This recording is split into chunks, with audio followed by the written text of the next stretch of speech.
තාක්ෂණික අධ්‍යාපනයේ අන්තර්ජාලය ඇතුලේ කොයිතරම් වේගෙන් වෙනස් වෙනවද කියලා ඔයාලා කවදා හරි හිතලා තියෙනවද?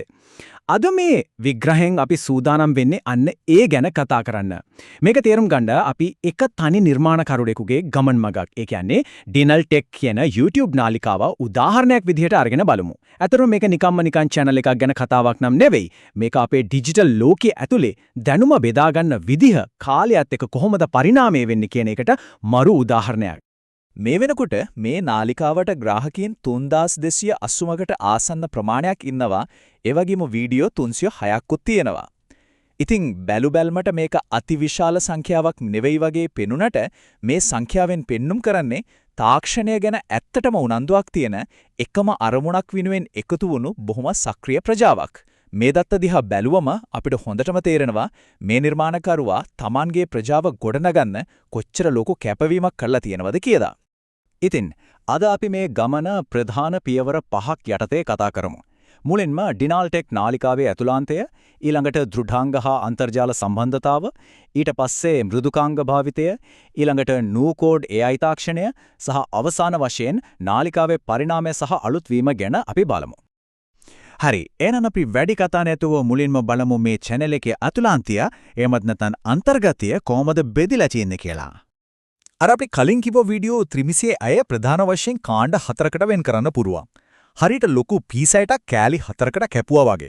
ඒ තමයි hardware unboxing, tech tips සහ අන්තර්ජාල සම්බන්ධතා, මෘදුකාංග නිබන්ධන, ඒ වගේම gaming.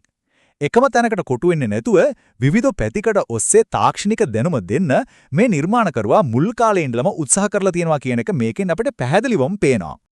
ඊළඟට අපි කතා කරන්නේ දෘಢාංග සහ අන්තර්ජාල සම්බන්ධතා ගැන.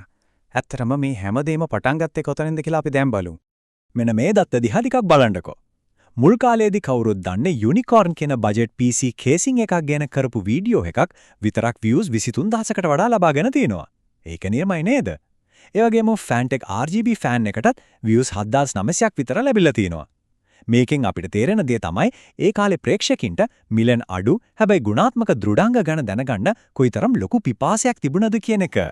හැබැයි ඉතින් ඔයාලා දන්නවනේ දෘඩාංග විතරක් තිබුණාට මදි අනිවාර්යයෙන්ම ඒවා අන්තර්ජාලයට සම්බන්ධ කරන්නත් ඕනනේ. අන්න ඒ නිසායි මේ channel එක ඊළඟට ලංකාවේ ප්‍රධාන දුරකථන සහ අන්තර්ජාල සේවා සපයන ආයතනවල දත්ත පැකේජ් ගැන කතා කරන්න පටන් ගත්තේ. මොබිටෙල් සහ SLT සයිබර් වගේ සේවා ගැන අලුත්ම තොරතුරු ප්‍රජාවට ලබා දෙන්න මේ channel එක නිතරම කටයුතු කරලා තියෙනවා.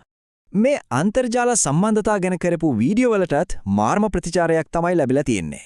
මේ බලන්න SLT fiber update වීඩියෝ එකට views 9400කුත් Mobitel data packages ගැන වීඩියෝ වලට views 10200යි සහ 5200 විදිහටත් ලැබිලා තියෙනවා. විශ්වාසදායක අන්තර්ජාල සම්බන්ධතාවයක් කියන්නේ ඊළඟ මට්ටමේ තියෙන සංකීර්ණ මෘදුකාංග පාවිච්චි කරන්න යන්න තියෙන ප්‍රධානම පාලම කියන එක මේ දත්ත වලින් අපිට හොඳටම දහවුරු වෙනවා. දැන් අපි මේ ගමනේ ඊළඟ පියවරට යමු. ඒ තමයි මෘදුකාංග භාවිතය සහ නිර්මාණයකරණය. අර කියපු පාලමෙන් එගොඩ වෙලා එයාලා මොනවද කළේ කියලා අපි බලමු. මේ channel එකේ තාක්ෂණික දැනුම පියවරෙන් පියවර ඉස්සරහට ගියපු හැටි නම් ඇත්තටම මාරම ලස්සනයි. මුලින්ම ගොඩක් සරල දේවල්. ඒ කියන්නේ Microsoft Word, mail merge වගේ දේවල් වලින් පටන් අරන් ඊට පස්සේ ටිකක් සංකීර්ණ WhatsApp API භාවිතයට ගිහින් තියෙනවා.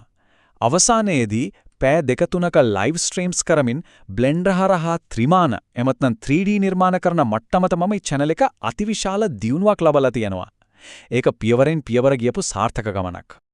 හරි, දැන් අපි එන්නේ මේ මුළු කතාවෙම වඩාත් උද්වේගකර සහ වැදගත්ම කොටසට.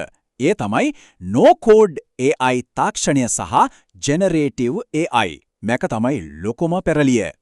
මේ ස්ලයිඩ් එකේ තියෙන පරණ ක්‍රමයයි අලුත් ක්‍රමයයි අතර වෙනස දිහා ටිකක් අවධානයෙන් බලන්නකෝ. ඇත්තටම මේක හරිම පුදුම සහගතයි. මීට අවුරුදු 2-3කට කලින් වෙබ් අඩවියක් හදන්න ගත්තොත් IP address, domain name, hosting ගැන සෑහෙන ඔළුව වෙහෙසන්න වුණා. ලොකු තාක්ෂණික දැනුමක් ඕන වුණා.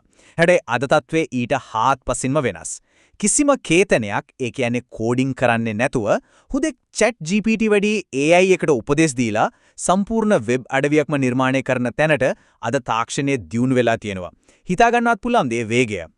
ඒ කියන්නේ මේ chat GPT වගේ large language models එමත් නැත්නම් LLMs පාවිච්චි කරලා දැන් වෙබ් අඩවියකට අවශ්‍ය කරන මූලික කේත සැකලි අපි කියන්නේ boilerplate code කියලා අන්න ඒවා ඊටමත් වේගයෙන් හදා ගන්න පුළුවන්. දැන් ඔයාලා හිතන්න ඔයාලා දත්ත විද්‍යාඥයෙක් හරි මෘදුකාංග සංවර්ධකයෙක් හරි කියලා මේකෙන් ලැබෙන ලොකුම වාසිය තමයි අර පුංචි පුංචි කේත ලියලිය කාලය නාස්ති කරන්නේ නැතුව වෙබ් අඩවියේ පසුබිම් දත්ත ආකෘතිකරණයට සහ වඩාත් සංකීර්ණ පද්ධති එකලස් කිරීමට විතරක් අපේ සම්පූර්ණ අවධානය යොමු කරන්න පුළුවන් වෙන එක. මේ channel එකේ තියෙන වීඩියෝ මාලාව හරහා ප්‍රේක්ෂකයන්ට ලබා දෙන්නේ අන්න ඒ prompt engineering හරහා සිද්ධ වෙන දවන්ත අනාගත තාක්ෂණික පෙරළියේ අත්දැකීමයි. මේක ඇත්තටම game changer එකක් කිව්වොත් නිවැරදි. අවසාන වශයෙන් මේ දෙවන්ත තාක්ෂණික වෙනස් වීම එක්කම නාලිකාව සහ ප්‍රජාව කොහොමද එකට පරිණාමය වුණේ කියලා අපි බලමු. නිකම්ම වීඩියෝ දානවට වඩා Tamanගේ ප්‍රජාව එක්ක සම්බන්ධතාවය ගොඩනගා ගන්න මේ නිර්මාණකරුවා නිතරම ප්‍රශ්න සහ පෝල්ස් පාවිච්චි කරලා තියෙනවා. උදාහරණයක් විදිහට මුල් කාලේදී අහලා තියෙනවා ඔයාලා පාවිච්චි කරන්නේ මොබිටෙල්ද ඩයලොග්ද කියලා. මේ වගේ සරල දේවල් වලින් Tamanගේ ප්‍රේක්ෂකීන්ගේ මූලික අවශ්‍යතා මොනවද කියන එක ගැන ඔවුන් ඉතාමත් හොඳ අවබෝධයක් ලබාගෙන තියෙනවා. හැබැයි කාලයත් එක්ක මේ අහන ප්‍රශ්නවල ස්වභාවය වෙනස් වුණු හැටි මේ ස්ලයිඩ් එකෙන් අපිට ඉතා අපූර්වට පැහැදිලි වෙනවා. බලන්න පසු කාලීනව යාලා අහනවා බැටරි මගින් ධාවනය වන ඉලෙක්ට්‍රික් වාහන භාවිතය වැඩි කළ යුතුද කියලා. මේකෙන් පේන්නේ හුදෙක් පරිගණක කෑලි වලට විතරක් සීමා වෙන්නේ නැතුව වඩාත් පුළුල් අනාගතයේ දිහා බලන තාක්ෂණික මාතෘකා ගැන ප්‍රේක්ෂකයන්ගේ මතය විමසන්න මේ channel එක කටයුතු කරලා තියෙන බවයි. ප්‍රජාවත් එක්කම නාලිකාවේ දැක්මත් කොහොමද පුළුල් වෙලා තියෙන්නේ නේද? ඉතින් අන්තර්ගතය ඒ විදිහට පුළුල් වෙද්දී channel එකේ අනන්‍යතාවයත් අනිවාර්යයෙන්ම වෙනස් වෙන්න ඕනේනේ. වසර 3කට පෙර ඉඳලම අලුත් වෙනසකට යාලා සූදානම් වුණු බව මේ ටයිම්ලයින් එකෙන් අපිට පේනවා. අවසානයේදී පරිගණක උපාංග අන්බොක්ස් කරන තැන ඉඳන් AI තාක්ෂණය දක්වා ආපු මේ සුන්දර ගමන මීට වසරකට කලින් hashtag විදිහට සම්පූර්ණයෙන්ම අලුත් නමකින් සහ අලුත් ලාංඡනයකින් ප්‍රතිනිර්මාණය වෙනවා. හරියට දලබුවා සමනලයක් වුණා වගේ වැඩක්. මේ මුළු ගමනේදීම ඔවුන්ගේ මූලික පරමාර්ථය උනේ එකම දෙයයි. ඒ තමයි අවශ්‍ය සියල්ල එකම තැනකින් ඉගෙන ගන්න පුරුවන් තාක්ෂණික channel එකක් නිර්මාණය කිරීම. හැබැයි එදා අවශ්‍ය සියල්ල විදිහට දැක්කේ PC casing සහ අන්තර්ජාල පැකේජ් නම් අද වෙද්දී ඒක ChatGPT වගේ දියුණු AI තාක්ෂණයන් දක්වාම පුළුල් වෙලා තියෙනවා. අරමුණ එකයි හැබැයි විෂයපතේ තාක්ෂණයේ වේගයත් එක්කම අපූර්වට පරිණාමය වෙලා තියෙනවා. ඉතින් අද අපේ මේ කතාබහ අවසන් කරන්න කලින් කල්පනා කරලා බලන්න වටින ලොකු ප්‍රශ්නයක් මම ඔයාලට ඉතුරු කරලා යනවා. කිසිම කේතනයක් කිරීමකින් තොරව මේ විදිහට AI හරහා වෙබ් අඩවි පවා නිර්මාණය වෙන මේ පුදුම සහගත යුගයේ අපේ ඊළඟ පරම්පරාවේ නිර්මාණකරුවන් මේ අලුත් ඩිජිටල් ලෝකෙට හැඩගැහෙන්නේ කොහොමද? තාක්ෂණික අධ්‍යාපනය තව කොයිතරම් දුරකට යාවිද? මේ ගැන අනිවාර්යයෙන්ම අපි කල්පනා කරලා බලන්න ඕනේ. ඉතින් අද මේ විග්‍රහයත් එක්ක එකතුන හැමෝටම බොහොම ස්තුතියි.